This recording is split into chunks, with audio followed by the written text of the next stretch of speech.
Well, hello everyone. So we'll be moving to the next section of waves, which is basically your sound waves. So we'll be doing some problems on this. Let's move on to the first question. Velocity of sound in vacuum is. So you should know that sound is a longitudinal wave.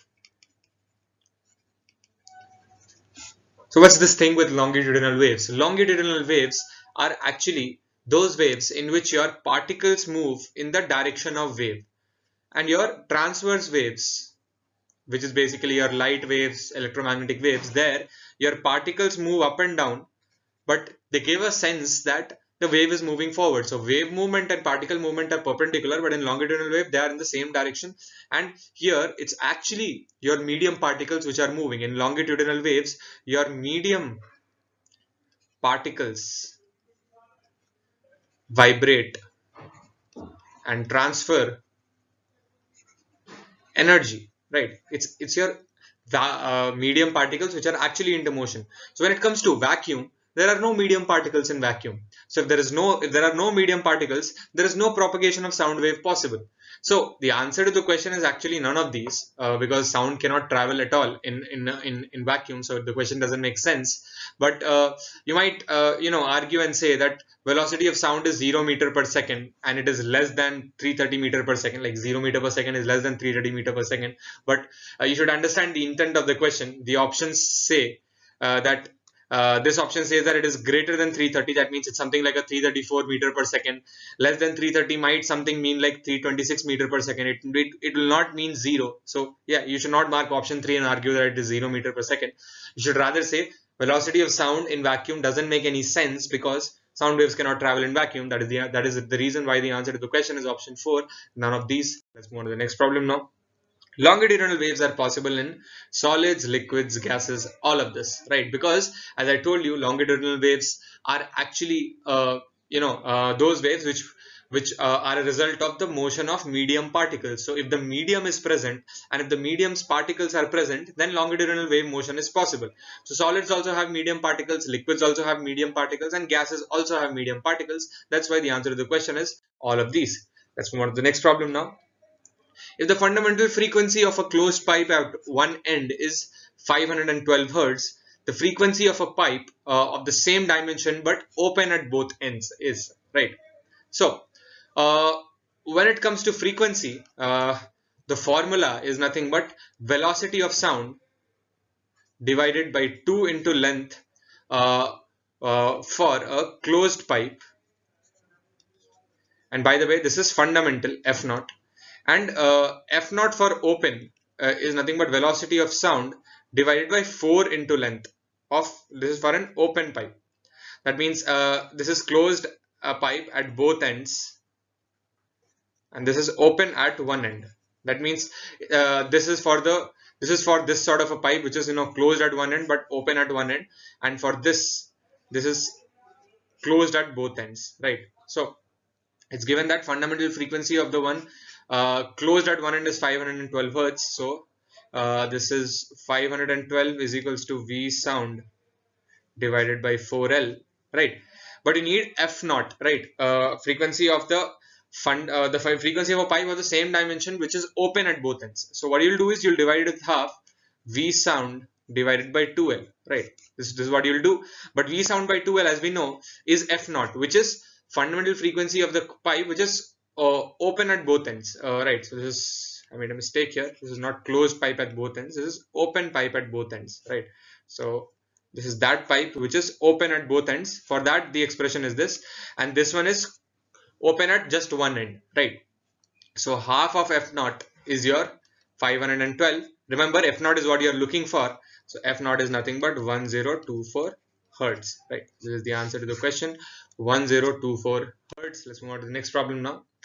The temperature at which the velocity of sound in oxygen will be the same as that of nitrogen at 15 degrees Celsius.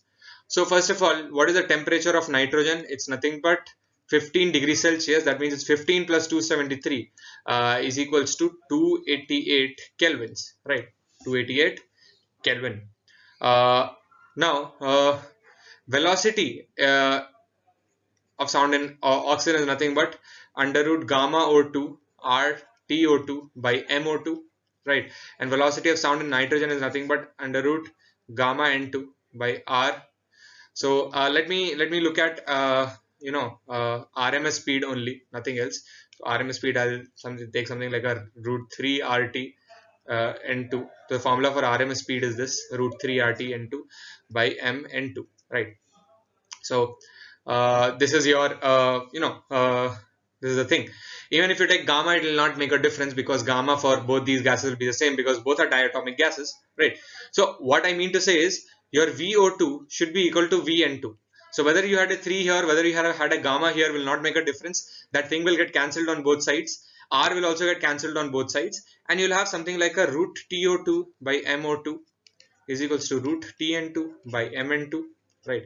So you can square this, cancel out the square root, and then you will have uh, what you need is temperature of oxygen. So temperature of oxygen, nothing but mass of oxygen by mass of nitrogen into temperature of nitrogen. So mass of oxygen is 16 into 32, mass of nitrogen is 14 into 28 into temperature of N2 is given to you as 288 Kelvin, right? So you remember to put the temperature in Kelvin and not in Celsius, right? That's very, very important. 4 8s are 32, 4 7s are this, right? So when you actually solve this out, you'll get it something very, very close to, let's see what.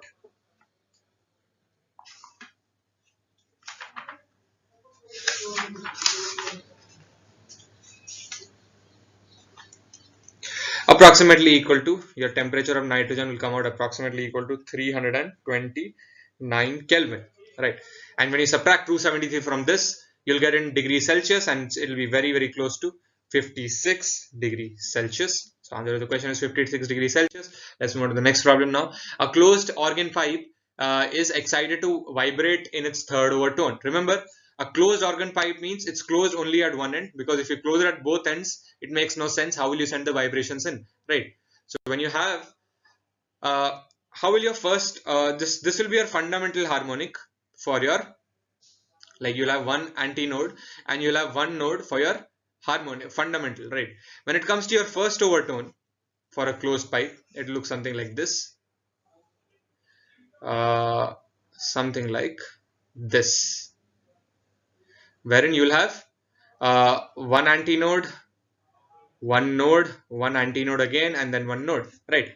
That's how it will look like your first first overtone. So your first overtone will have one, two, so basically one loop, two loop, and three loops. When it comes to your second harmonic, it will look something like this.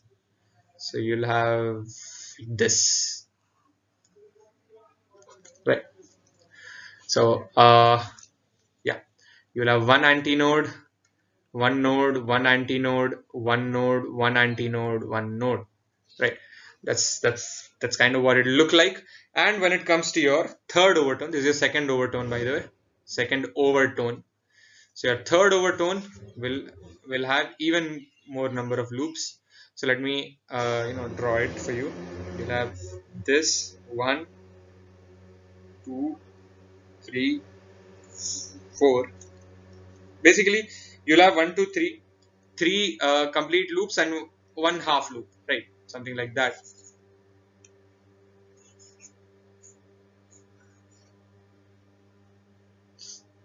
So you'll have something like this, 2, 3, 4.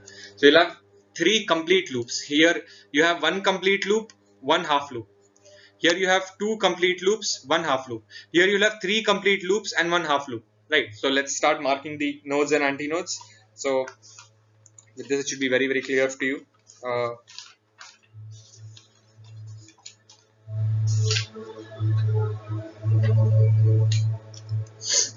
You'll have one antinode at the beginning, you'll have one node here, you'll have one antinode in the middle here, you'll have one node here, you'll have one antinode in the middle here, you'll have one node here, you'll have one antinode in the middle here, you'll have one node here. So let's count the number of antinodes, 1, 2, 3, 4. Count the number of nodes, 1, 2, 3, 4. So you'll have 4 nodes and 4 antinodes in this particular mode. Let's move on to the next problem now. When the temperature is increased, the frequency of the organ pipe. So as we know, velocity is equals to frequency into lambda.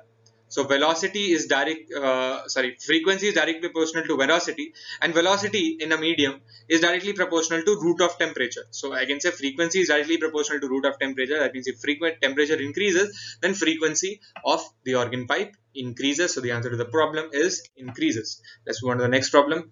When sound travels from water to air, it bends towards the normal, away from the normal, may bend in any direction, data insufficient, right? So what you need to know first of all is velocity of sound in water is greater than velocity of sound in air, is greater than velocity of sound in solid. So that means sound travels the fastest in solid, sound travels the slowest in air, right?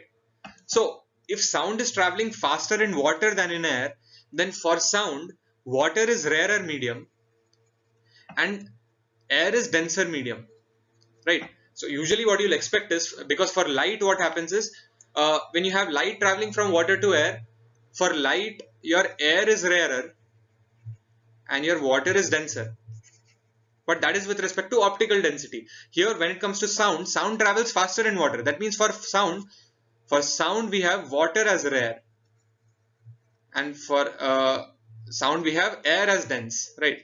So what's happening is the sound is traveling from water to air. So if it's incident at some angle I, because it's traveling from rarer medium to denser medium, it will bend towards the normal. So the answer to the question is towards the normal. What you'll expect is, you'll mark as bends away from the normal, because you'll think that water is denser than air. But that's only in terms of optical density. When it comes to sound, sound travels faster in air than in water. So for sound, air is denser than water, and that's the reason why the answer to the question is option 1. It bends towards the normal. Let's move on to the next problem now. A closed organ pipe and an open pipe are tuned to the same fundamental frequency. The ratio of their lengths is, well, the frequency of fundamental frequency FO of open is equals to FO of closed, right?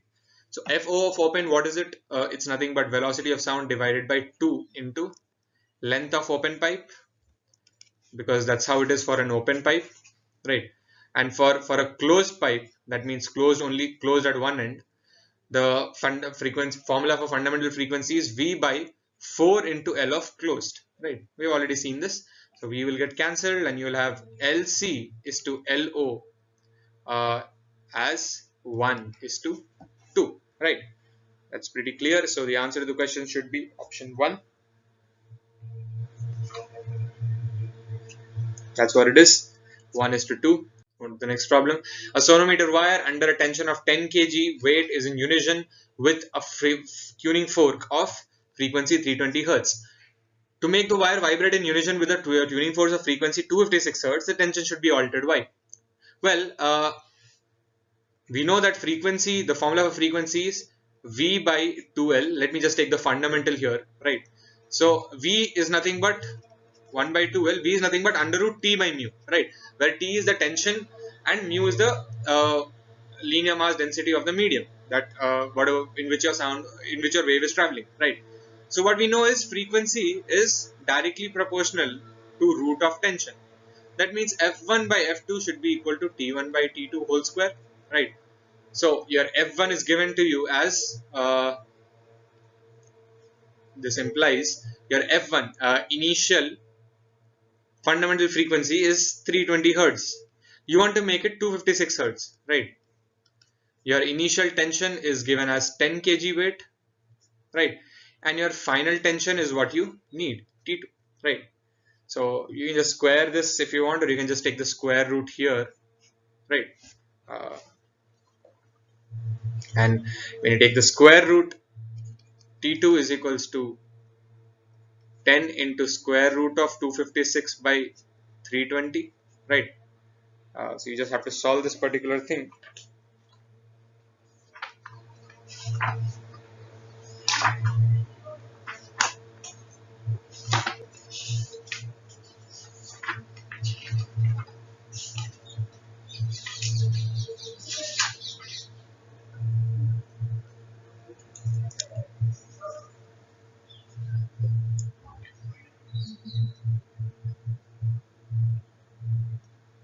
Oh, I made a mistake here. This is root T1 by T2 and not square of T1 by T2. That means this quantity will get squared actually.